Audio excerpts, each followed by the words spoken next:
Hi friends, मैं आपका दोस्त शहनवाज अहमद और आज इस वीडियो के माध्यम से बात होने वाली है कि सुब्रत राय के ना रहने पर क्या पेमेंट की प्रक्रिया पर कोई प्रभाव पड़ने वाला है।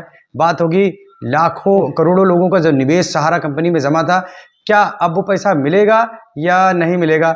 बात होगी जाके कि सीआरएसएस पोर्टल पर जो पेमेंट की प्रक्रिया चल रही थी, क्या सुब्रत राय के ना रहने पर उस पर भी कोई प्रभाव पड़ने वाला है।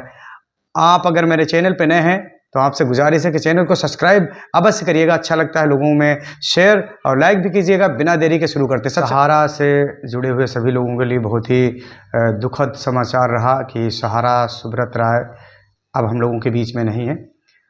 लेकिन दुख से ज़्यादा चिंता की बात हम लोगों के बीच में एक पनप गई जाके कि उनके रहने से जो पेमेंट की प्रक्रिया चली थी, ना रहने पे क्या होगा जाके। और साथ ही साथ ये भी बता देना मैं चाहूँगा कि सुब्रत राय के ना रहने पर कोई प्रभाव नहीं पड़ेगा जाके। और 15 तारीख को ही रीसबमिशन पोर्टल को बगैर किसी देरी के लॉन्च कर दिया गया। 15 तारीख से ही जो भी 10,000 या 10,000 से कम के क्लेम थे वो आगामी 25 तारीख तक उस पर अपना आवेदन करा सकते हैं।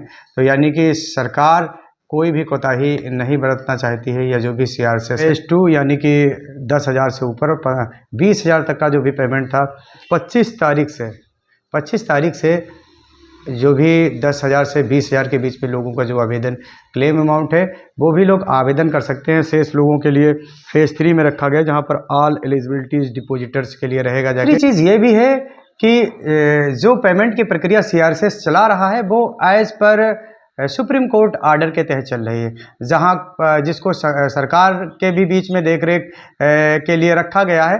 तो यानी कि जो सुप्रीम कोर्ट, सरकार और सीआरएसएस के बीच में पूरा जो पेमेंट का प्रोसेस है, पूरी प्रक्रिया है।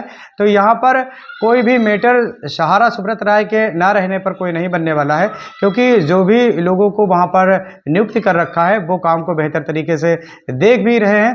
और जो मौजूदा समय में मतलब जो है सहारा की जो भी लायबिलिटीज़ वाली कंपनियां थी, जिनमें चेयरमैन या फिर जो भी उन्होंने मैनेजमेंट नियुक्त कर रखा, वो सारी चीज़ें सारे लोग लगे हुए हैं। यानी कि सीआरएसएस के पेमेंट पर सहारा सुब्रत राय के ना रहने से कोई भी प्रभाव नहीं पड़ने वाला है।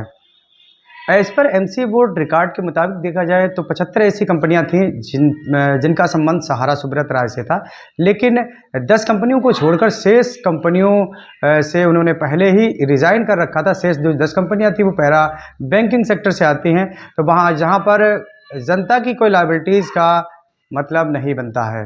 आप अगर मेरे चैनल पर नए हैं तो चैनल को सब्सक्राइब अवश्य करिएगा, लाइक करिएगा, शेयर करिएगा। वीडियो देखने के लिए आपका बहुत बहुत धन्यवाद।